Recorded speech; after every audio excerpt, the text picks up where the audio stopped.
نصطفى أما بعد أعوذ بالله من الشيطان الرجيم بسم الله الرحمن الرحيم واتقوا الله الذي تساءلون به والأرحام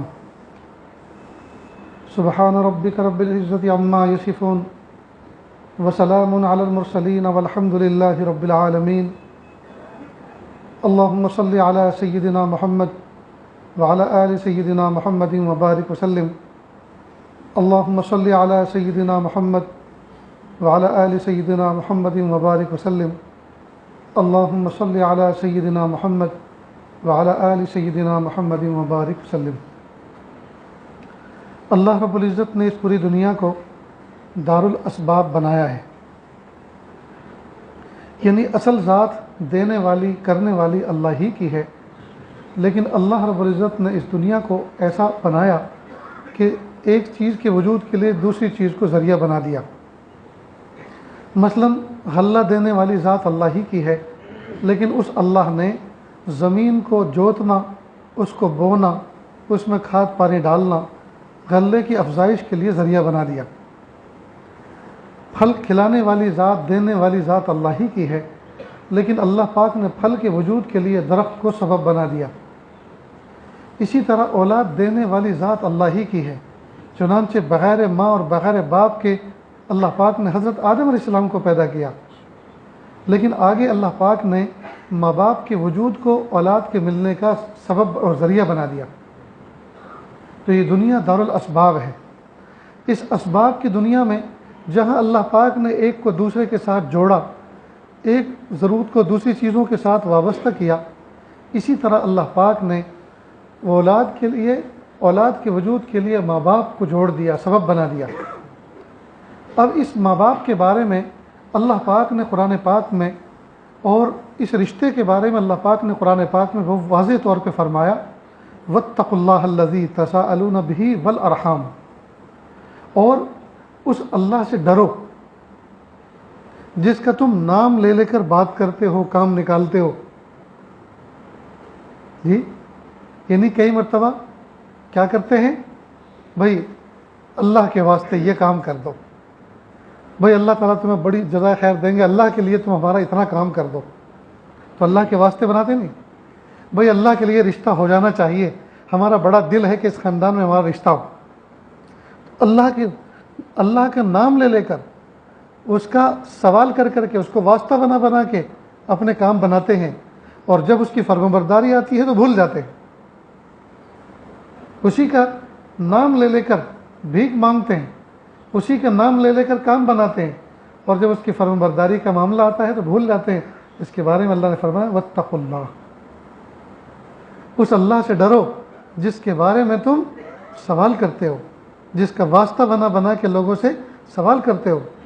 پھر کہا والارحام، اور صلہ رحمی کے بارے میں بھی اللہ سے ڈرو۔ دو لفظ ہیں، ایک ہے صلہ رحمی، ایک ہے قطع رحمی۔ دنیا کے اندر جتنے بھی رشتہ داریاں ہیں وہ دو طرح کی ہیں، دو طرح کی رشتہ داریاں ہیں۔ ایک رشتہ داری وہ ہیں جو ماں کے رحم سے جڑی ہیں، اور ایک رشتہ داری وہ ہیں جو الگ سے رشتے ناتوں سے جڑتی ہیں، یعنی الگ سے، جیسے نکاح کے ذریعے سے ایک لڑکا داماد بنا تو نکاح کے ذریعے سے وہ اجنبی تھا، داماد بن گیا، اپنا بن گیا، بیٹے جیسا بن گیا۔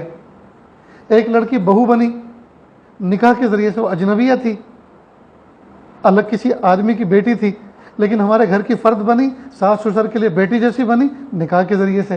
تو یہ جو قرابت ہوا، یہ جو رشتہ داری ہوئی، یہ الگ سے کسی رشتے کے ذریعے سے ہوئی ہے۔ لیکن ایک رشتہ ماں کے پیٹ سے ہوتا ہے جس کو رحم کا رشتہ کہتے ہیں، جی، اور اسی سے جڑا ہے صلہ رحمی، جی، رحم کا رشتہ۔ مثلا بچہ دنیا میں آیا، اور جب دنیا میں آیا تو دنیا میں آنے سے اس کے دو رشتے قوی تھے، ایک باپ بنا، ایک ماں، جی، رحم کے رشتے سے ایک ماں بنی اور ایک باپ بنا، ٹھیک، اور اسی باپ کے رشتے سے، باپ اور ماں کے رشتے سے، رحم کے رشتے سے، جی، پھر کچھ اور عظیم الشان رشتے بنے۔ مثلا بچے کا دادا وہ جو باپ کا باپ، دادی جو باپ کی ماں، بچے کا نانا ماں کا باپ، نانی ماں کی ماں، ٹھیک ہے. اسی طرح چچا جی باپ کا بھائی، ماموں ماں کا بھائی. اب یہ رشتے اب پھر آگے چل کر یہ سلو ڈاؤن ہوتے چلے جاتے ہیں، یعنی جتنی اہمیت سب سے زیادہ قریبی کی ہوتی ہے پھر آگے چل کر اس میں تھوڑا فرق آتا ہے. ان کو کہتے ہیں صلہ رحمی کے رشتے، یعنی یہ وہ رشتے ہیں جو بہت عظیم ہیں، جو رحم کے ساتھ جڑے ہوئے ہیں. ان کی عظمت بھی بہت ہے. اس کو اللہ رب العزت نے قرآن پاک میں فرمایا جی کہ آپ اللہ سے ڈرو جی صلہ رحمی کے رشتوں کے بارے میں، اس میں کچھ گڑبڑ مت کرو، اس میں قطع رحمی مت کرو. یہ جو اتنے عظیم اور اتنے پاکیزہ رشتے ہیں جو اللہ تعالیٰ نے ماں کے رحم کے ساتھ وابستہ کر رکھے ہیں، ان کو توڑو مت، ان کو ٹھکراؤ مت جی. ان کا جو مان سمان ہے، جن کا احترام ہے، اس احترام کو باقی رکھو. معمولی باتوں میں ان رشتے کو توڑو مت. یہ بہت عظیم رشتے ہیں، یہ بہت مضبوط رشتے ہیں.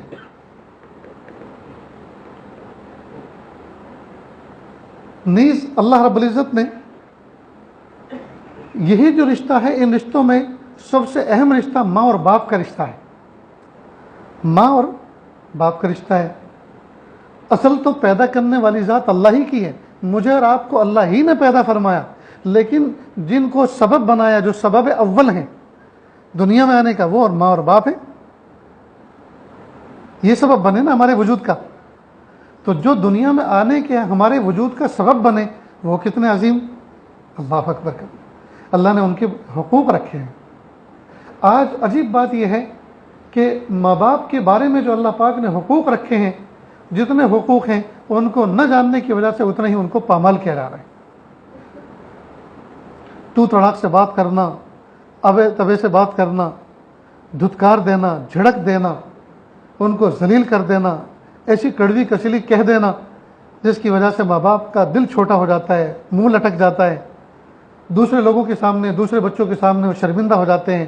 بڑا بیٹا ایسا جھڑک دیتا ہے، چھوٹا ایسا جھڑک دیتا ہے جی کہ ایک دوسرے کے سامنے رسوا ہو جاتے ہیں. ماں باپ کی آگے بولتی بند ہو جاتی ہے. یہ سب حرام ہے دوست، یہ سب حرام ہے.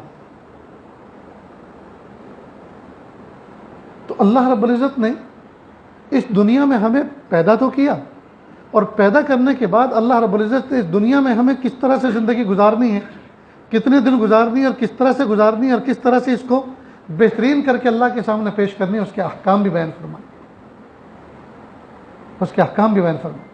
پیدائش سے لے کر وفات تک زندگی کے ہر مرحلے کے احکام ہمارے سامنے. ہم اولاد بنے تو کیسی بنیں، ہم جوان ہوں تو جوانی میں ہم کس طرح کا برتاؤ کریں، ہم نکاح کریں تو کس طرح کریں، ہم کسی سے آس پڑوس کے ساتھ معاملات کریں تو کس طرح کریں، ہم بڑوں کا احترام کیسے کریں، چھوٹوں کے ساتھ میں کس طرح کا بیہیو اور کس طرح کا برتاؤ کریں، پڑوسیوں کے ساتھ کس طرح کا معاملہ کریں، بڑی عمر والوں کے ساتھ کیسے، چھوٹے والوں کے ساتھ کیسے، ہم عمر لوگوں کے ساتھ کیسے، رشتہ ناتوں کا کس طرح سے پاس و لحاظ رکھیں. یہ سارا کا سارا دین کے اندر، شریعت کے اندر موجود ہے دوستو.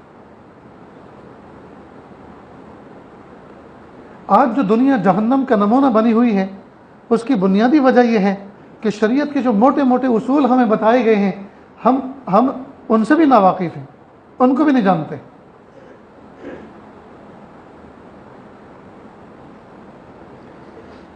اس لیے اس بات کا خاص خیال رکھیں کہ ایک تو ہم صلہ رحمی کے رشتوں کو پامال نہ کریں. ماں کے پیٹ سے جو رشتے بنتے ہیں ان کو پامال نہ کریں. دوسرا، ماں باپ جو ان رشتوں کے سبب بنتے ہیں، بنیادی طور پر ماں باپ کو سر کا تاج بنا کے رکھیں.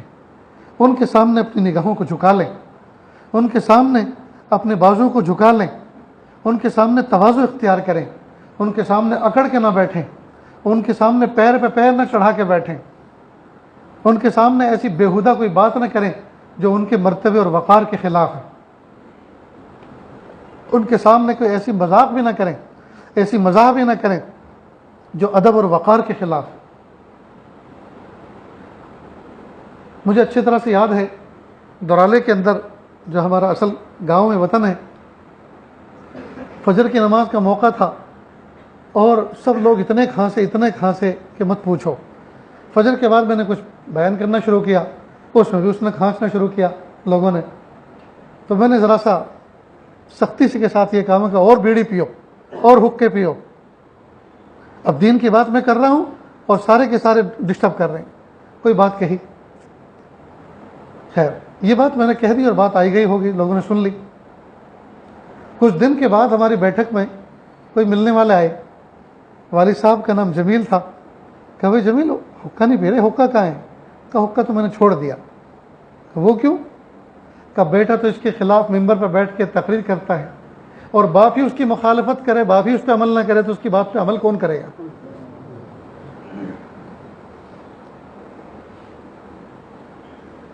یہ دین دوستو ایسے ہی نہیں پھیلتا, اس کے لیے بہت سی قربانیاں دینی پڑتی ہیں. اگر بھائی بھائی کا سپورٹ نہ کرے, ماں باپ اولاد کی سپورٹ نہ کریں, ماں باپ اور اولاد ماں باپ کا کہا نہ مانیں, ان کی سپورٹ نہ کریں, تو کون کس کی مان رہا ہے؟ کون کس کی مان رہا ہے؟ اور اس دنیا میں سب جانتے ہیں, سب عقل رکھتے ہیں, سب سمجھ رکھتے ہیں, کوئی کسی کو بیوقوف نہ سمجھے. سب سمجھتے ہیں کون کس کا بھائی ہے, کون کس کا بھتیجا ہے, کون کس کا کیا ہے, کتنا عمل ہے, کون کس کی باتوں پہ کتنا چل رہا ہے, سب اس کے خیال رکھتے ہیں. تو مجھے بعد میں پتہ چلا کہ والد صاحب نے حقہ جو چھوڑا اس کی بنیادی وجہ یہ تھی کہ میں اس لیے چھوڑ رہا ہوں کہ اللہ میرے بچے کی بات میں تاثیر پیدا کرے. میں اگر اس کا مخاطب اول بن کر میں خود اس پر عمل کرنے والا بنوں تو پھر دوسرے کیوں نہیں عمل کریں گے؟ اور میں ہی اگر اس کی مخالفت کروں تو نفس تو دوسروں کو کہہ دیتا ہے نا, پہلے اپنے باپ کو سمجھا, پہلے اپنے والد کو سمجھا, پہلے اپنے بھائیوں کو سمجھا. حالانکہ جس آدمی نے سمجھایا ہے وہ ایسا نہیں کیا کہ ان کو مائنس کر کے سمجھایا ہے کہ بھئی یہ بات میں تمہیں کہہ رہا ہوں, اپنے بھائیوں کو, اپنے ماں باپ کو نہیں کہہ رہا. وہ تو سب سے پہلے مخاطب اپنے نفس کو کرتا ہے, سب سے پہلے مخاطب اپنے جو نیئر ڈیئر ہوتے ہیں, جو خوری رشتے کے قریب ہوتے ہیں, سب سے پہلے ان کو کہتا ہے. وہ تو سب سے پہلے مخاطب اولین ہوتے ہیں. لیکن لوگ کہنے والے پھر اس کو بہانہ بنا لیتے ہیں, پہلے ان کو سدھار. ارے بھائی اگر وہ نہ سدھرے تو تم سے قبر میں سوال نہیں ہوگا, لیکن جو بات عمل کرنے کی تم اس کو مانو تو صحیح. بہت سے لوگ کہتے ہیں پہلے ان کو سدھارو, اگر چلو بھائی وہ سدھر جائیں, تم خدا کی قسم پھر بھی عمل نہیں کر سکتے. کیوں؟ اس لیے کہ تمہارے اندر مزاج یہ ہے تنقید کا, تمہارے اندر مزاج نہ کرنے کا ہے, تم تو ان کو بہانہ بنا رہے ہو. جیسے کسی نے کہا تھا گھر میں مار کے دکھا, اس نے گھر میں مار دیا, کہ باہر مار کے دکھا, اس نے باہر مار دیا. نہ اس سے کام اندر ہو سکا اپنے دفاع کا, بچاؤ کا, نہ باہر ہو سکا. ایسے ہی بہت سے کہتے پہلے ان کو سدھار, جو وہ سدھر گئے اب کیوں نہیں سدھرتے؟ کہ نہ ہمیں پہلے سدھرنا تھا, اب سدھرنا. تو جو آدمی عمل کرنے والا ہوتا ہے وہ یہ نہیں دیکھتا پہلے ان کو کہے, یہ پہلے ان کو بتا, پہلے ان کو سدھار, پھر ہم کریں گے. نہیں, کوئی کرے یا نہ کرے مجھے کرنا ہے. کوئی بات مانے یا نہ مانے مجھے ماننی ہے. ہر آدمی کا مزاج یہ ہونا چاہیے. میں کسی کی دیکھا دیکھی کیوں کروں؟ میں کسی کی دیکھا دیکھی کھانا نہیں کھاتا, میں اپنی ضرورت کے مطابق کھانا کھاتا ہوں, اپنی ضرورت کے مطابق کھانا بند کر دیتا ہوں, اپنی ضرورت کے مطابق کھانا کھا کے پیٹ بھر کے اٹھ جاتا ہوں. میں دیکھا دیکھی یہ نہیں کہ بھائی سب کھا رہے ہیں تو چلو میں بھی کھاتا ہی رہوں. نہیں, اس کی ایک حد ہے, اس کی ایک کیپیسٹی ہے, اس کا ایک نظام ہے. اسی طرح زندگی گزارنے کے لیے نصیحتوں پر عمل کرنا, دینی باتوں پر عمل کرنا, اس کا ایک نظام ہے. شریعت اس لیے نہیں رکھی گئی کہ دوسروں کو دیکھنا وہ اگر کریں تو تم کرنا. نہیں, شریعت نے ہر شخص کو پرسنلی طور پر یہ کہا کہ تم یہ کرو. سارے کے سارے لوگ جہنم کی طرف جا رہے ہو تو ہم کیوں جائیں؟ لیکن آج کل مزاج یہ بن چکا ہے, چلے ہم ادھر کو جدھر کی ہوا ہے, جدھر سب کو جا رہے ہیں, جدھر سب جا رہے ہیں ہم بھی ادھر کو چل رہے ہیں. نہیں نہیں, سارے کے سارے لوگ جہنم کی طرف جا رہے ہوں تو ہم جہنم کی طرف نہ جائیں, ہم اس راستے کی طرف جائیں جدھر اللہ کے محبوب صلی اللہ علیہ وسلم نے ہمیں بلایا ہے. اکیلے ہی کیوں نہ ہو. تو دوستو, یہ جو صلہ رحمی کے رشتے ہیں ان کے بارے میں بڑی اہمیت ہے. قرآن پاک میں اللہ پاک اتقوا اللہ کے لفظ سے جو ہے خطاب فرما رہے ہیں کہ اللہ سے ڈرو. جی, جس کا نام لے لے کر تم لوگوں سے واسطے بناتے ہو اور کام بناتے ہو, اور ذوی الارحام, جی, اور صلہ رحمی کا معاملہ کرو, جن کے واسطے بنا کر, جن کے واسطے دے دے کر تم باتیں کرتے ہو اور اپنے کام بناتے ہو. جی, ان کا ذرا خیال رکھو, ان کا ادب اور احترام کرو, ان رشتوں کو ملیاں میٹ مت کر دو, ان کو سنوار کے رکھو, ان کو بنا کے رکھو. جی, لہٰذا کوئی آدمی صلہ رحمی کے رشتوں میں ایک دوسرے کی بات بنانے میں اگر تعاون کرے, ایک دوسرے کی بات بنانے میں اگر تعاون کرے تو اس کی فضیلت ہی کچھ اور ہے۔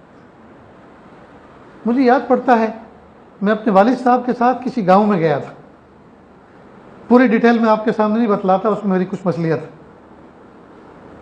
وہاں والد صاحب کے رشتے کے کوئی آدمی رہتے تھے، وہاں کوئی نکاح کا معاملہ تھا۔ جب نکاح کا معاملہ تھا تو انہوں نے دیکھا کہ وہ جو بہن ہے، میں تو بہت چھوٹا تھا، مجھے وہ رشتوں کا پورا سلسلہ بھی یاد نہیں ہے، تو کہا کہ وہ کیوں نظر نہیں آ رہی؟ تو کہا وہ ناراض۔ ارے ان کے ہوتے ہوئے اور یہ سارا رشتہ اور یہ سارا کے سارا خوشیاں ایسی ہو جائیں گی؟ چلو میں چلتا ہوں۔ اس گھر کے ایک آدھ فرد کو لیا اور گئے، میں بھی چھوٹا سا تھا، چلا گیا دم چھلے کے طور پر وہیں۔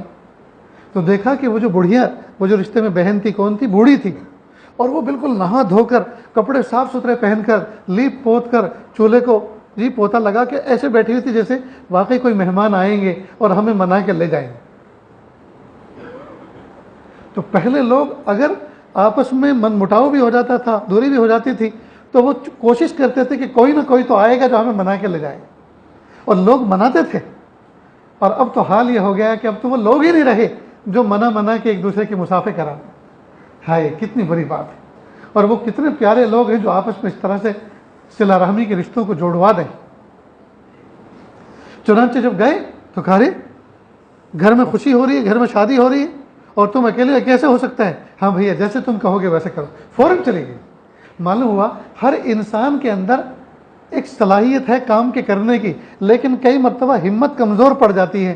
جب کمزور پڑ جاتی ہے تو کوئی سہارا چاہیے، کوئی سہارا چاہیے اس کو دھکا دینے کے لیے۔ جب سہارا مل جاتا تو پھر وہ چل پڑتا ہے۔ یہ ایسا ہی ہے جیسے بچپن میں کئی مرتبہ بچے گھر سے بھاگ جاتے ہیں، روٹ کے غصے میں چلے جاتے ہیں۔ اب بھاگ تو جاتے ہیں، لیکن جب بھوک لگنی شروع ہوتی ہے نا تو پھر گھر کے قریب میں آ کے کہیں روٹ کے بیٹھ جاتے ہیں، اور سوچتے یہ ہیں کہ کوئی آوے اور مجھے اٹھا کے لے جائے، اور جب اٹھا کے لے جائیں گے تو میں کہوں گا نہیں مجھے نہیں جانا، مجھے نہیں جانا، حالانکہ دل میں ہوتا ہے کہ لے جائے مجھے، ایسے رگڑ کے لے جائے۔ نہیں سمجھے آپ بات؟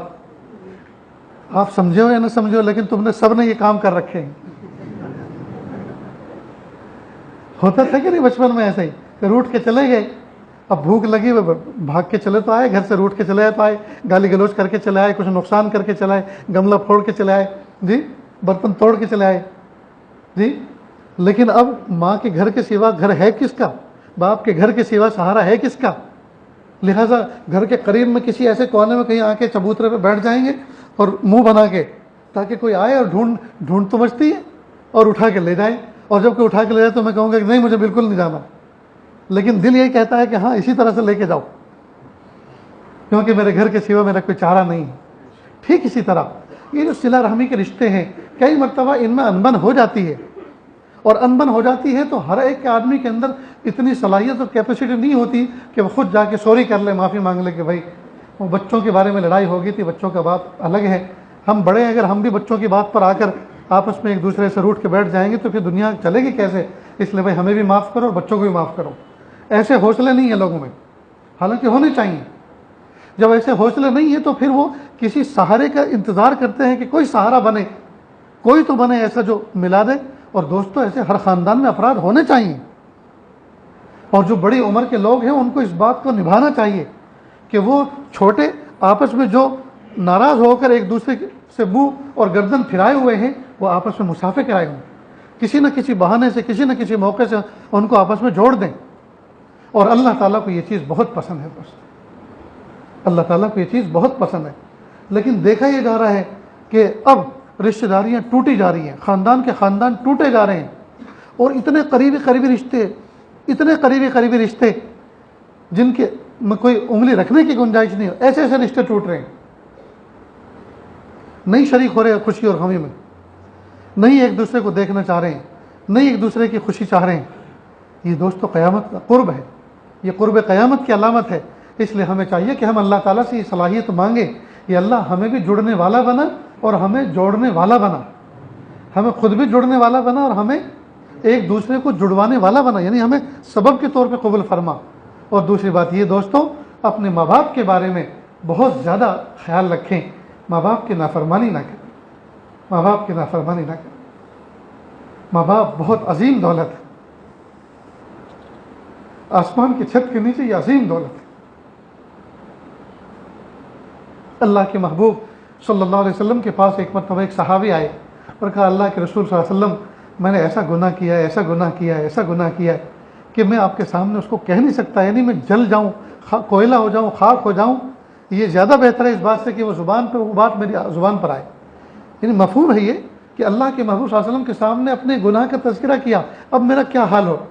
اللہ کے محبوب صلی اللہ علیہ وسلم نے فرمایا آپ کی ماں حیات ہے کہ نہیں؟ ماں تو حیات نہیں ہے۔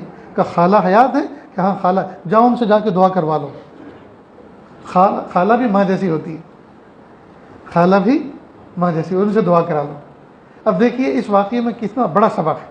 اللہ کے محبوب صلی اللہ علیہ وسلم ہاتھ اٹھا کر اسی وقت اس صحابی کے لیے دعا کر دیتے، اللہ تعالیٰ سے مغفرت مانگ لیتے تو ان کا تو بیڑا پار ہو گیا تھا۔ لیکن ہم لوگوں کے لیے اس واقعے میں کوئی سبق نہ ملتا۔ ہمارے اگر اس طرح کا کوئی گناہ ہوتا کہ جیسے صحابی نے کہا تھا کہ اتنا بڑا مجھ سے گناہ ہوا ہے کہ میں اس کو زبان سکوں، اس سے بہتر یہ کہ میں کوئلہ بن جاؤں، جل جاؤں، خاک ہو جاؤں۔ اگر ہم سے ایسا کوئی گناہ کیا ہوتا تو ہمیں کتنی بڑی حسرت ہوتی کہ کاش کہ ہمارے زمانے میں نبی ہوتے، ہم بھی ان سے دعا کی درخواست کرتے، وہ دعا کرتے، ہماری مغفرت ہو جاتی۔ تو اگر اللہ کے نبی صلی اللہ علیہ وسلم ہاتھ اٹھا کے ان کے لیے دعا کرتے تو اس صحابی کا تو بیڑا پار تھا، ہو گیا تھا۔ لیکن ہمارے لیے تو کام خراب ہو جاتا نا۔ تو محبوب نے صبح قیامت تک آنے والے لوگوں کے لیے، امتیوں کے لیے ایک راستہ کھولا کہ دیکھو اگر کوئی ایسا گناہ کر لے جیسے میرے زمانے میں یہ صحابی نے کیا، اس سے سرزد ہوا، تمہیں سکھانے کے لیے سرزد ہوا۔ اگر کوئی ایسا واقعہ بن جائے تو اگر ماں ہو تو ماں سے دعا کرا لینا، مغفرت ہو جائے گی، اور اگر ماں نہیں ہے، خالہ ہو تو خالہ سے دعا کرا لینا۔ اور ماں اور خالہ کا سلسلہ تو قیامت تک، نبی کا سلسلہ بند ہوا ہے، ماں اور خالہ کا سلسلہ تو بند نہیں ہوا۔ تو محبوب صلی اللہ علیہ وسلم نے ہمارے لیے کتنا بڑا راستہ کھول دیا اللہ سے مانگ کر کہ ماں اور خالہ کا مرتبہ اور مقام بتایا کہ اگر کوئی گناہ ہو تو ماں اور خالہ سے دعا کروا لیا کرو، ان کی دعا تمہارے حق میں مستجاب ہے، تمہارا بیڑا پار ہو جائے۔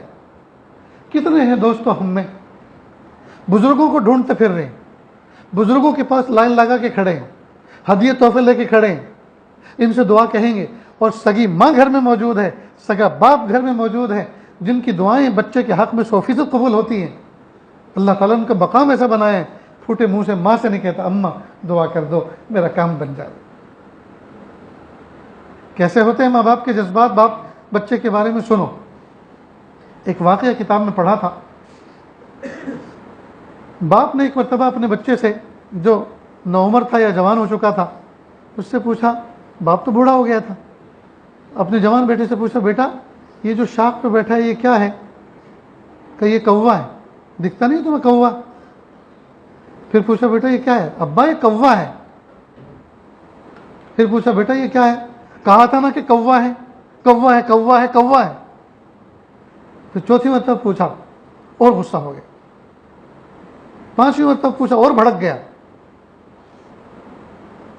باپ اٹھ کے گیا گھر میں اور ایک صندوقڑی کھولی اور اس میں سے ایک ڈائری نکالی، روز نامچہ، روزانہ کے حالات پہلے لوگ لکھتے تھے، آج کے دن کتنا خرچ ہوا اور کتنا گیا، کتنا نفع کمایا، آج کے دن کوئی خاص بات پیش آئی تو وہ روز نامچے میں لکھتے تھے۔ اب تو یہ دستوری ڈیلی ڈائری لکھنے کا دستوری ختم ہو گیا۔ وہ ڈائری اٹھا کے لائے اور اس میں سے کچھ اوراق پلٹے، ایک خاص تاریخ کا صفحہ نکالا اور کہا بیٹا پڑھو اس کو۔ اس میں لکھا تھا آج فلاں دن اور فلاں تاریخ ہے، آج میرے بچے نے مجھ سے پوچھا کہ ابا یہ درخت پہ جو بیٹھا یہ کیا ہے؟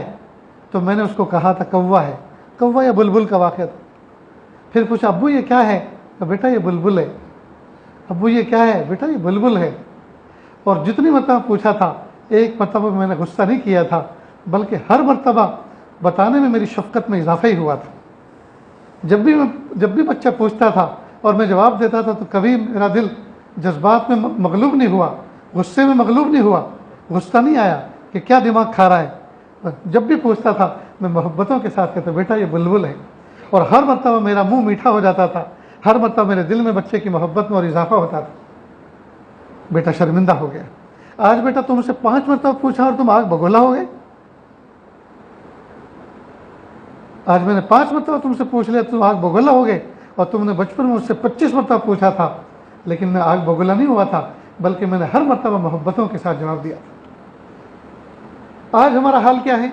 ماں باپ جب بوڑھے ہو جاتے ہیں تو بھول جاتے ہیں میموری شارٹ ہو جاتی ہے، بھول جاتے ہیں. یہاں تک کہ ہوتا ہے کہ بیٹا آیا کہیں سے سفر سے یا ڈیوٹی سے آیا اور آتے کے ساتھ پوچھا اماں کچھ کھانا کھایا؟ نہیں بیٹا نہیں کھایا، حالانکہ ابھی کھایا تھا. جی اب جو بہو ہے وہ کیا کہتی؟ میں دوں گی تجھے کل ٹکٹ، ابھی تو دیا تھا، اور بیٹے کے سامنے کہہ نہیں دیا، ہمیں بدنام کر دے. وہ یہ نہیں جانتی کہ آج جو ساس ہے اور آج کی یہ ساس ہے اور آج کی میں بہو ہوں اور کل کی میں ساس بننے والی ہوں اور میں بھی اس عمر میں پہنچنے والی ہوں. وہ کہہ سکتی تھی اشارہ، اماں نے ابھی تو کھایا، ابھی تو میں نے دیکھو یہ ڈلیا رکھی. اور بیٹا بھی سمجھدار ہونا چاہیے، سمجھنا چاہیے کہ ہاں کھایا. لیکن چونکہ میموری شارٹ ہو جاتی ہے، حافظہ بہت ہی کمزور ہو جاتا ہے، 10 منٹ پہلے 15 منٹ پہلے کھایا بھول جاتی ہے. تو یہ مرحلے سب کے ساتھ آنے والے ہیں دوستو. لیکن ان مرحلوں سے آنے سے پہلے شریعت کے جو احکام ہیں ہمیں اچھی طرح سمجھ لینے چاہیے. اللہ پاک نے فرمایا اذا کبرت احداہما او کلاہما فلا تقل لهما اف ولا تنہرہما وقل لهما قولا کریما. جب ماں باپ میں سے کوئی ایک بوڑھا ہو جائے، یہ دونوں بوڑھے ہو جائیں، تو ان کے سامنے یہ مت کرنا، اف بھی مت کرنا، ہنکارے مت بھرنا، ڈانٹنا مت جی، اور ان کے سامنے اپنے بازو کو جھکا کے رکھنا. وخفض لہما جناح الذل، اور تواضع کا بازو جھکا کے رکھنا. اور ان کے لیے کیا دعا کرنا؟ رب ارحمہما کما ربیانی صغیرا. میرے پیارے اللہ، میرے ماں باپ پہ ایسا ترس کھائیے، میرے باپ پہ ایسا ترس کھائیے جس طرح انہوں نے مجھ پہ بچپن میں ترس کھایا تھا. دوستو بہت بری بات ہے، ہم نے اپنے دلوں کو پتھر کے سل بنا رکھا ہے ماں باپ کے بارے میں. دیکھو دوستو یاد رکھیں، اللہ تعالیٰ نے عورت ذات کو بیوی نہ پیر کی ہڈی سے پیدا کیا کہ پیر کی جوتی بنا کے رکھیں، نہ سر کی ہڈی سے پیدا کیا کہ سر پہ بٹھا کے رکھیں. حضرت آدم علیہ السلام کی بائیں پسلی سے پیدا کیا ہے اور بائیں پسلی کے پیچھے ہی دل ہے. معلوم ہوا اس عورت کو دل کے قریب رکھیں، وہ کمزور ہے، محبتوں کے ساتھ رکھیں، دل کے قریب رکھیں. وہ ماں باپ کا گھر چھوڑ کر، بھائی بہنوں کا گھر چھوڑ کر، رشتہ داروں کا گھر چھوڑ کر، اپنا آنگن صحن چھوڑ کر، سب کچھ چھوڑ کر آپ کے پاس آئی ہے، اجنبی ماحول کے اندر آئی ہے. تو آپ اس کو دھتکار کے نہ رکھیں بلکہ دل کے قریب کر کے رکھیں. تو یہ تو ہے بیوی کا مقام. لیکن اس بیوی کی محبت میں آ کر ماں باپ کو دھتکار کے رکھیں، یہ بھی جائز نہیں. اور ماں باپ کی محبت میں آ کے بیوی کو دفعہ دور کر کے رکھیں، یہ بھی جائز نہیں. ماں باپ کو ماں باپ کا درجہ دو، بیوی کو بیوی کا درجہ دو. بیلنس بناؤ، بیلنس بنائیں. بعض بچے اپنے ماں باپ کے اتنے فرما بردار ہوتے ہیں، اتنے فرما بردار ہوتے ہیں جتنا نہیں ہونا چاہیے. کیا مطلب؟ یعنی فرما برداری تو ضروری ہے، لیکن فرما برداری میں بیوی کی نافرمانی ہو، یہ کہاں کی فرما برداری ہوئی؟ یہ تو ماں باپ بھی نہیں چاہتے. اس لیے کہ جس طرح سے یہ بہو ہے ماں باپ کی اور آپ کی بیوی ہے، اسی طرح ماں باپ کی ایک بیٹی ہے جو آپ کی بہن ہے، وہ بھی کہیں بہو بنی ہوئی ہے. تو جو جذبات اپنی بیٹی کے بارے میں اپنے سمجھانے سے وابستہ ہیں، وہی جذبات اس بہو کے بارے میں بھی ہونے چاہیے. جس طرح ہم یہ چاہتے ہیں ہماری بیٹی بہو بن کے گئی ہے، ساس سسر اس کے ساتھ شفقت اور رافت کا معاملہ کریں اور شوہر اس کے ساتھ محبت کا معاملہ کرے، جیسے ہم یہ چاہتے ہیں کہ ہماری بیٹی کے ساتھ اس طرح کا برتاؤ ہو، کوئی ماں باپ جو ہمارے گھر میں بہو آئی ہوئی ہے اس کے بارے میں بھی ایسے ہی جذبات رکھتے ہیں. دوستو موٹی موٹی سی باتیں ہیں بالکل، یہ کوئی ایسی دقیق چیز نہیں ہے جس کو جو سمجھنا سمجھانا جس کا بہت مشکل ہو. لیکن اصل بات یہ ہے کہ سب سے پہلے 100% ہم اپنے دل کو اللہ تعالیٰ کے حکموں کا فرما بردار بنائیں کہ میرے پیارے رب نے جو احکام مجھے دیے ہیں، جو کرنے کے کام مجھے دیے ہیں وہ کرنے ہیں. تو انشاءاللہ آٹومیٹک میرا سارا کا سارا نظام بنتا چلا جائے گا، میرا سارا کا سارا نظام بنتا چلا جائے گا. لیکن جہاں سے نظام بنتا ہے وہ نظام اللہ تعالیٰ کا حکم ہے، اللہ کا حکم ہے. اس کو حضرت مفتی احمد خانپوری صاحب دامت برکاتہ نے بہت اچھی مثال سے سمجھایا کہ دیکھو بھائی، کسی کو بھی فون کرنا ہو تو فون پہلے جاتا ہے ایکسچینج میں، اور ایکسچینج سے پھر جاتا ہے اس کے پاس جس پہ آپ نے فون کیا، ڈائریکٹ اس کے پاس نہیں جاتا، واسطہ وایا ایکسچینج جاتا ہے۔ یہاں تک کہ آپ دیوار کے ساتھ میں جو دوسرا بھائی ہے یا پڑوسی ہے، اس سے بھی اگر آپ بات کرنا چاہیں تو اس کا فون بھی پہلے ایکسچینج میں جائے گا، چاہے ایکسچینج یہاں سے کئی کلومیٹر دور کیوں نہ ہو یا دوسرے شہر میں کیوں نہ ہو، وہاں سے وایا ہو کر آئے گا۔ تو جب ایکسچینج سے رابطہ ٹھیک ٹھاک رہے گا، لائن وہاں تک برابر رہے گی، تو پھر رابطہ کرنا آسان ہوگا۔ ٹھیک مومن کو بھی چاہیے کہ اپنا تعلق اللہ کے احکام کے ساتھ بنا کے رکھے، اللہ کی ذات کے ساتھ بنا کے رکھے، اس لیے کہ سارے کے سارے معاملات پھر وہیں سے جڑتے ہیں۔ پہلے ہم اللہ کے حکم کی فرما برداری کریں، اللہ کے حکموں کی فرما برداری سے سارے کے سارے کام بنتے چلے جائیں گے۔ اب ماں باپ جیسے پیارے اور بیٹے جیسا پیارا، یہ کتنے پاکیزہ رشتے ہیں، لیکن بچوں کی ماں باپ سے نہیں بنتی، بیٹی کی ماں سے نہیں بنتی، بیٹے کی باپ سے نہیں بنتی، اتنا پاکیزہ رشتہ۔ بتائیے دوستو، جب اتنے پاکیزہ رشتوں کی نہیں بنتی تو یہ بیٹا اپنے رب کو کیا خوش کر پائے گا؟ جو اپنے باپ کو نہ خوش کر پایا، جو اپنی ماں کو نہ خوش کر پایا، وہ اپنے رب کو کیا خوش کر پائے؟ اس لیے کہ اسی رب نے تو کہا تھا کہ یہ وہ ذات ہے جس ذات سے ہم نے تمہاری ذات کا وجود بخشا ہے۔ جب تم اتنے قریبی رشتے کو نہیں سنبھال پا رہے، تو وہ رب جو آنکھوں سے نظر بھی نہیں آتا، اس رب کے بارے میں تم کیا سنبھال پاؤ گے اپنے آپ کو؟ اس لیے میرے بھائیوں، اللہ تعالیٰ کے حکموں کو مانیں، اور ماں باپ کے رشتے کے بارے میں، صلہ رحمی کے بارے میں جو اللہ کے احکام ہیں ان کو مضبوطی سے تھام کے رکھیں۔ انشاءاللہ ہمارا گھر جنت کا نمونہ بنے گا۔ ایک رات بھی بچے کی ایسی نہیں گزرنی چاہیے جو ماں باپ سے روٹھ کے گزارے۔ کیا پتہ وہی رات زندگی کی آج تیری آخری رات ہو، اور دنیا سے اس حال میں تیرا جنازہ اٹھے کہ ماں باپ سے تو ناراض تھا اور تیرے ماں باپ تجھ سے ناراض تھے۔ کبھی نہیں دوست، کبھی نہیں۔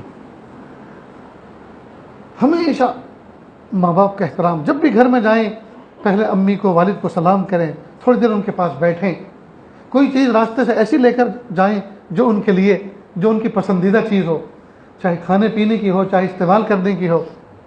جی، جب گھر سے نکلیں تو ان کو سلام کر کے ان کی دعائیں لے کر چلو۔ بوڑھی والدہ ہے، سر پہ ہاتھ پھرا کے جاؤ۔ جی، چھوٹے چھوٹے بچوں کو اس بات کا اہتمام کراؤ کہ جب وہ جا رہے ہوں اسکول کی طرف یا مدرسے کی طرف، بیٹا سلام کرو، امی سے دعا کی درخواست کرو، امی سے دعا کی درخواست کرو۔ تو اللہ کے محبوب صلی اللہ علیہ وسلم نے ماں سے دعا کی درخواست کرنا اور خالہ سے دعائیں لینا، جی، ایک قیامت تک کے لیے ایک راستہ کھول دیا ہمارے لیے۔ ایک بزرگ کے پاس ایک شخص گیا اور کہا، حضرت مجھے سفر کرنا ہے اور سفر بہت دشوار ہے اور حالات ٹھیک نہیں ہے۔ تو کہا، ماں باپ ہیں؟ کہ جی ماں حیات ہے۔ کہ جاؤ ماں سے دعا کرا لو اور بے دھڑک چلے جاؤ۔ ہم میں سے کتنے لوگ ہیں جو بزنس پہ جاتے ہیں اور ماں اور باپ سے دعا کرواتے ہیں؟ کتنے لوگ ہیں جو صبح کو ڈیوٹی پہ جاتے ہیں یا گھر سے نکلتے ہیں، پھیری پھیرنے جاتے ہیں، کھیتی باڑی کی طرف جاتے ہیں اور ماں کو سلام کر کے اور ماں سے دعا کی درخواست کر کے جاتے ہوں؟ نہیں، الا ماشاء اللہ، ورنہ اکثر لوگوں کا یہ مزاج نہیں، بلکہ حال الٹا ہے۔ ماں پوچھتے بیٹا کہاں جائے؟ ہاں ابھی آ رہا ہوں۔ پوچھ رہی ہے کہاں جا رہے ہو اور کہہ رہا ابھی آ رہا ہوں۔ تو سوال تو تھا کہاں جا رہے ہو، منزل کا پتہ تو بتاؤ، اور جواب دے رہا ہے ابھی آ رہا ہوں، ٹائم بتا رہا ہے۔ یہ سوال جواب میں کوئی مطابقت ہے؟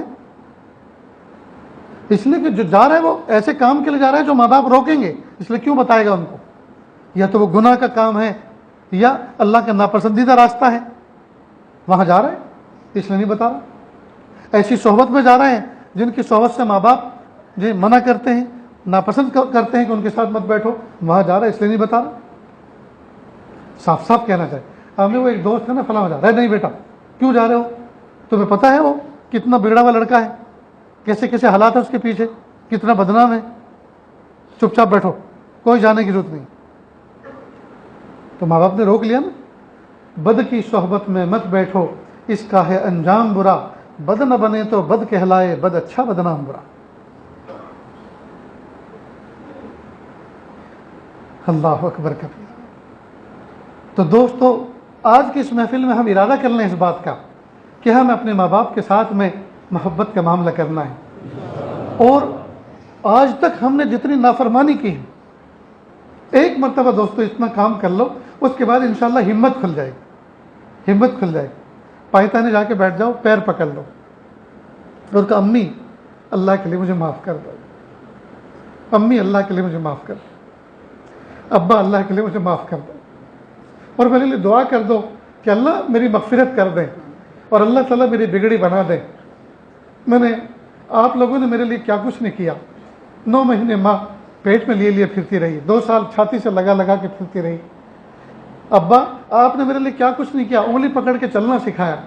کئی مرتبہ یہ جو بچے مدرسوں میں پڑھتے ہیں نا، صبح کو جانے والے ہوتے ہیں، دارالعلوم دیوبند جانا ہے، مدارالعلوم سہارنپور جانا ہے، یا مثلا گجرات جانا ہے، صبح کو جانا ہے، باپ رات کو اندھیری رات میں کسی پڑوسی کے پاس جاتا ہے اور کہتا ہے کہ بچہ صبح سفر پہ جا رہا ہے، ٹکٹ تو میں نے بنوا دیا، تنخواہ ملی نہیں اور گھر میں کچھ بھی نہیں ہے، اور صبح کو بچہ دور پڑھنے کے لیے جا رہا ہے، پھر 6 مہینے کے بعد آئے گا، 6ویں چھٹی پہ آئے گا، مجھے 1000 روپے قرض دے دو، انشاءاللہ پہلی تاریخ کو میری تنخواہ ملے گی، یا تو اسی دن نہیں تو دوسرے دن میں دے دوں گا۔ وہ لا کے دیتا ہے جی، اور باپ کو شرمندگی بھی ہوتی ہے، اور صبح کو بچے کی جیب میں ڈالتا ہے، بیٹا جاؤ محنت سے پڑھنا، اور بچے کو اس بات کا احساس بھی نہیں ہونے دیتا، بیٹا میں تمہارے لیے قرض کی بھیک مانگ کے لایا ہوں، قرض کی بھیک مانگ کے۔ کئی مرتبہ عید بقرعید کے موقع پر بچوں کے پاس کپڑے ایسے نہیں ہوتے جو عیدگاہ میں جن کو پہن کے جایا جا سکے، اور باپ کے پاس پونجی کچھ ہوتی نہیں، تو باپ کہتا ہے میرے کپڑے تو دھلے ہوئے صاف ستھرے ہیں، میری بیوی کے بھی نئے کپڑے ہیں، لیکن معصوم بچے ہیں، مجھے شرم آ رہی ہے، مجھے ان کے کپڑے بنوانے ذرا کچھ قرض دے دو نا، میں آپ کو دے دوں گا۔ تو ہمارے لیے باپ نے نہ جانے کتنی مرتبہ قرضے لیے جی۔ تو جس باپ نے ہماری تربیت کے خاطر شرمندگی کے منہ دیکھے، جس باپ نے ہماری تعلیم کے خاطر قرضے اٹھائے، جس باپ نے ہمارے فیوچر بنانے کے لیے راتوں کو اوور ٹائم لگائے، آج بچہ ذرا جوان ہو گیا، بچہ جوان ہو گیا، اکڑ کے چلتا ہے، اکڑ کے چلتا ہے، اور باپ نے ناراض ہو کے دیکھا کہ بھئی جب نہیں بن رہی، نہیں جم رہی، بہو بھی ناراض، بیٹا بھی ناراض، اکڑ کے رہتے ہیں، تو بھائی اب کیا کریں، ہم تو یہی کر سکتے ہیں کہ الگ کر دیں۔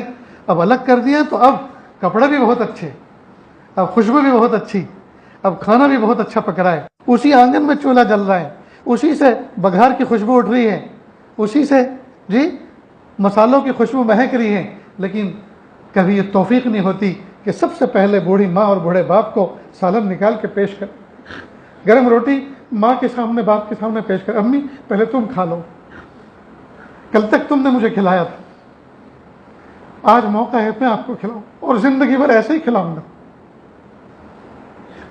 اللہ کے محبوب صلی اللہ علیہ وسلم نے ایک واقعہ ایک مرتبہ ذکر فرمایا تھا، صحابہ کرام کے سامنے پہلی امتوں کے حضور پاک صلی اللہ علیہ وسلم کچھ واقعات سناتے تھے، ان میں سے ایک واقعہ یہ سنا کہ 3 لوگ ایک مرتبہ صحرا کے اندر سفر کر رہے تھے، ریگستان میں ایک پہاڑ آندھی طوفان کا وقت، آندھی طوفان آئی، کیا تھا کہ لوگ غار میں چلے گئے، اور ایک چٹان آ کر غار کے دروازے پر لگ گئی، پیک کر دیا، اور اتنا بھی راستہ نہ بچا کہ ہم باہر نکلیں۔ تو تینوں نے یہ مشورہ کیا کہ بھائی جو بھی عمل اللہ کے لیے، خالص اللہ کے لیے کیا ہو، اللہ کی محبت میں کیا ہو، وہ عمل اللہ کے سامنے پیش کریں دل ہی دل میں، اور اللہ سے دعا کریں۔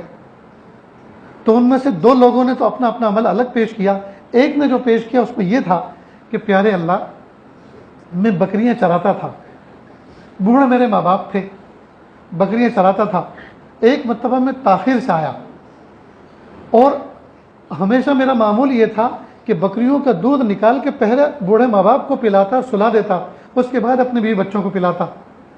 ایک مرتبہ گھر میں آنے میں تاخیر ہو گئی، اور میں نے جو دودھ نکالا پیالے میں، تو میری والدہ کی، یہ والد کی آنکھ لگ گئی، آنکھ لگ گئی، تو اب میں ان کے سراہنے کھڑا رہا، یہاں تک کہ پوری رات بیت گئی، کسی موقع پر ان کی آنکھ کھلی تو میں نے ان کو پیش کیا، اور میرے بچے بلک رہے تھے، یعنی انتظار میں تھے کہ ہمیں ملے، لیکن میں سوچا کہ پہلے میں اپنی بوڑھی ماں کو، یہ والد روایت میں جو بھی تذکرہ ہے ان کو دے دوں۔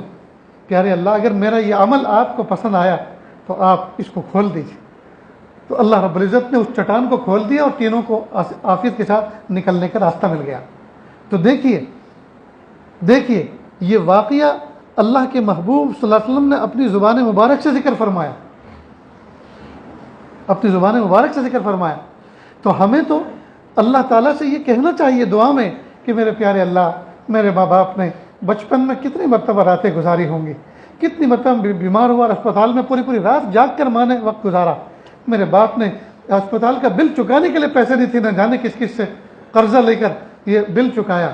میرے ماں باپ نے مجھے پڑھایا لکھایا، ڈھونڈ کے تلاش کر کے مناسب جگہ پہ میرا رشتہ کیا، نکاح کرایا. اور اب جب میں 2 پیسے کمانے کے قابل ہوا اور ماں باپ کی خدمت کرنے کے قابل ہوا تو میری بدعملی کی وجہ سے، یہ میری گھر والی کی بدعملی کی وجہ سے ماں باپ نے ناراض ہو کر بھاری دل کے ساتھ ہمیں الگ کر دیا. لیکن پیارے اللہ، یہ تو دنیا ایسے ہی چلتی ہے، ایسے لوگ الگ ہوتے ہیں اور ایسے گھر بنتے ہیں. لیکن میرے پیارے رب، الگ کرنے سے ماں باپ کا رشتہ بیٹوں کے ساتھ منقطع تو نہیں ہوا. چولہا الگ ہوا، دیوار الگ ہوئی، برتن الگ ہوئے، گدے تکیے بستر الگ ہوئے، لیکن جو رشتہ آپ نے بیٹے کا اور باپ کا بنایا تو بنوت کا اور ابوت کا، باپ کا اور بیٹے ہونے کا رشتہ تو ختم نہیں ہوا. یہ تو ختم نہیں ہوا. میرے پیارے اللہ، میں صلہ رحمی کے طور پر اپنے ماں باپ کی کچھ خدمت کرنا چاہتا ہوں. میرے اس عمل کو میری مغفرت کا ذریعہ بنا دیجیے. اور اس کا طریقہ یہ کہ روزانہ، الگ ہو گئے تو کیا ہوا، روزانہ بچہ اپنے ماں باپ کا خیال رکھے، اپنے سالن میں سے سالن نکال کر اپنے ماں باپ کے سامنے پیش کرے، اپنی روٹیوں میں سے، اپنے گندے ہوئے آٹے میں سے ان کا حصہ رکھے، ان کا حصہ رکھے. یہ نہیں ہے کہ سارے بیٹے الگ ہو گئے تو ماں باپ کی کسی کو پرواہ نہیں. ہر ایک کو ہونا چاہیے. اگر ہر ایک آدمی ایک ایک چمچ سالن، آدھا آدھا چمچہ سالن نکال کے جائے گا تو ماں باپ کے تو مزے آ جائیں گے. ان کو تو کتنی راحت ملے گی کہ آج فلاں کے سالن نہیں ہے، اس کی رغبت نہیں ہے، فلاں نے یہ چیز بھیجی ہے، اس کی طرف رغبت تھی، تو آج اس سے پیٹ بھر لیں گے. لیکن دوستو، الگ کیا ہوتے ہیں، چولہا کیا الگ ہوتا ہے؟ جو چولہے میں آگ جلتی ہے وہی دل میں جلتی ہے. جو چولہے میں آگ جلتی ہے وہی دل میں جلتی ہے. اور اتنا پاکیزہ رشتہ اولاد کا اور ماں باپ کا، جس رشتے کے بارے میں کبھی کچھ سوچا بھی نہیں جا سکتا تھا، ایسے الگ ہو جاتے ہیں جیسے کہ جانتے ہی نہیں. ہم تو ان کو جانتے ہی نہیں، ایسے اجنبی ہو جاتے ہیں. بہت بری بات ہے دوست، بہت بری بات ہے. ہم 7 بھائی 2 بہنیں جب اس قابل ہوئے ہم اپنے والدین کی خدمت کریں تو والد صاحب دنیا سے رخصت ہو گئے. والدہ کو اپنے پاس ہم گجرات لے کر گئے، وہاں رکھا. لیکن سوچا کہ اب والدہ کی کچھ خدمت کریں، لیکن والدہ کا وہاں دل نہ لگا. زیادہ بچے تو ادھر، زیادہ پوتے نواسے تو ادھر، زیادہ بیٹھنے والے ساتھ میں ادھر. اور ایک اندر کی بات اصل یہ تھی کہ ایسا نہ ہو کہ میرا وہاں انتقال ہو جائے. ان کے والد جس گاؤں میں مجھے لے کر آئے تھے، کہیں ایسا نہ ہو میری قبر کہیں پردیس میں بنے اور ان کے باپ یہاں اس قبرستان میں سوئے ہوئے ہوں کہ نہیں، جس گاؤں میں میرا باپ، تمہارا باپ مجھے لے کر آیا تھا، میں چاہتی ہوں اسی قبرستان میں. اور پہلے کی عورتوں کا یہ مزاج تھا کہ جس گھر کے اندر میرا ڈولا آیا ہے میرا جنازہ بھی اسی گھر سے نکلے. یہ پہلے کے زمانے کی عورتوں کی وفاداریاں تھیں. بہرحال دوستو، آج والدین نہیں ہیں. ہم سے پوچھو کہ ان کی خدمت کرنے کا جذبہ اٹھتا ہے، بھوک سی اٹھتی ہے، لیکن کچھ کر نہیں سکتے سوائے ایصال ثواب کے. جو نوجوان بچے بیٹھے ہوئے ہیں، میرا روئے سخن ان کی طرف متوجہ ہیں کہ اللہ کے لیے قدر کریں، قدر کریں. ان کی دعائیں لینے والے بنیں، ان کا دل نہ دکھائیں، ان کے دل نہ دکھائیں. بیوی کے پہلو میں رات کو دو باتیں سن کر، غیبتیں سن کر، ان کی باتیں سن کر ماں باپ کا میل دل میں نہ لائیں. ماں باپ کے بارے میں میل دل میں نہ لائیں، ہرگز نہیں. وہ کہیں پیاری دیکھو ماں باپ ہیں، کچھ بھی ہو، میں تمہاری بات سن کر ان کا گلا تو نہیں گھونٹ سکتا، میں تمہاری بات سن کر تم کو یہاں سے لے کے کہیں بھاگ تو نہیں سکتا. کن کے حوالے کروں؟ تمہارے بھی تو ماں باپ ہیں. وہ اگر اس طرح کا برتاؤ کرتے ہوں تو کیا تم ان کے بارے میں کیا امید رکھتی ہو؟ اس لیے اللہ کے واسطے ایسی بات مت سنایا کرو. میرا دل میلا ہوتا ہے اپنے ماں باپ کے بارے میں. سمجھ لو تم اس کو. ان کی عمر بڑھتی جا رہی ہے، اگر ان کے اندر ناسمجھی ہے تو ان کی یہ عقل کا فتور کمی ہے، ان کا عمر کا تقاضا ہے. ہمیں بھی اس عمر میں جانا ہے. ہمارے اندر یہ ہوگا، ہمارے بچے ہمارے ساتھ یہ بات تک برتاؤ کریں گے تو بتاؤ کیسے دنیا کا کام چلے گا. اس طرح سمجھانے کی ضرورت ہے. دوسرے دن ماں باپ کو کہ امی ایک بات کہتا ہوں، دیکھو برا مت ماننا، یہ جو تمہاری بیٹی ہے، بہو ہے، اس طرح کی بات میرے سامنے آئی. دیکھو میں یہ نہیں کہتا تمہارا دل اس کے بارے میں خراب ہو کہ اس نے چغلی کی، چغلی نہیں کی. جو بات ہے امی، میں اس کی آپ سے معافی مانگتا ہوں. جو بات مجھے کہہ دو، دیکھو وہ بھی آپ کی بیٹی ہے. کل تک وہ اپنے ماں باپ کی بیٹی تھی، ماں باپ نے بیٹی ہونے کی حیثیت سے تربیت کی.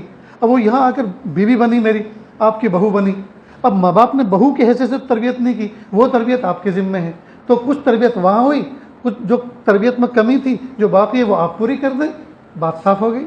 اس کو کہ دیکھو یہ ماں باپ ہیں، ایک ماں باپ وہ تھے جنہوں نے 18-20 سال تک تمہاری نگرانی کی، اب بقیہ پوری زندگی یہ ماں باپ ہیں، ان سے بڑھ کر اب جو ہے زیادہ ان کے ساتھ وقت گزارنا ہے تمہیں، لہٰذا ان کا مان سمان رکھو، ورنہ اس طرح سے تو ہم 2-5 دن بھی نہیں اس گھر میں زندگی گزار سکتے جیسے منہ بنا بنا کے گھر میں ہم رہ رہے ہیں۔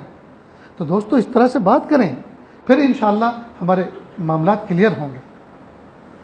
تو آج کی گفتگو کا موضوع یہی تھا کہ ہم ماں باپ کا ادب اور احترام کریں، ان کے مقام کو پہچانیں، ان سے دعائیں لے کر گھر سے جایا کریں، گھر میں آتے کے ساتھ ہی ماں باپ کو سلام کریں، ان کے پاس بیٹھیں، ان کے لیے راستے سے کوئی ایسی چیز لے کر آئیں جو ان کی دل کے خوش کرنے کا باعث بنے، اور جو بھی تکلیف ہو ماں باپ کے سامنے پیش کریں۔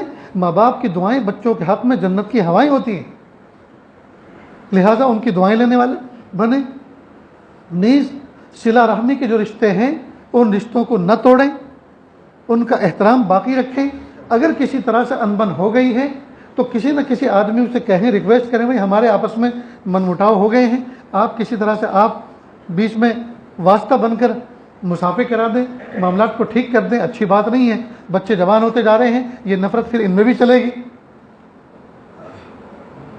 بلکہ پہلے کے لوگوں کا تو حال یہ تھا کہ دو بھائی اگر آپس میں تو میں کر رہے ہیں یا کچھ بات کر رہے ہیں تو ان کے بچے وہاں سے ہٹ کے چلے جاتے تھے کہ یہ بھائی ہیں، یہ سگے بھائی ہیں، ان کا معاملہ الگ ہے، ہم ان کی باتیں سن کر ان کے بارے میں آپس میں دل میلے کیوں نہ کریں، کیوں کریں۔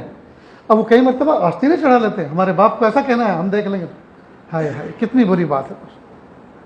اور یہ دوستوں کمی اس بات کی ہے کہ ہم لوگ کھانا کھا کے بیٹھ جاتے ہیں باتیں کرنے، چھوٹے چھوٹے بچے بھی کونے پکڑ پکڑ کے بیٹھ جاتے ہیں اور پوری باتیں ہماری سنتے ہیں، اور ان کی مینٹلٹی بھی پھر ایسی بنتی ہے کہ بڑے ہونے کے بعد اس طرح کی باتیں کی جاتی ہیں، ایسی غیبتیں کی جاتی ہیں، ایسی تنقید کی جاتی ہے، ایسی تنقید کی جاتی ہے، ایسے رشتے ناتوں میں جو فی نکالی جاتی ہے۔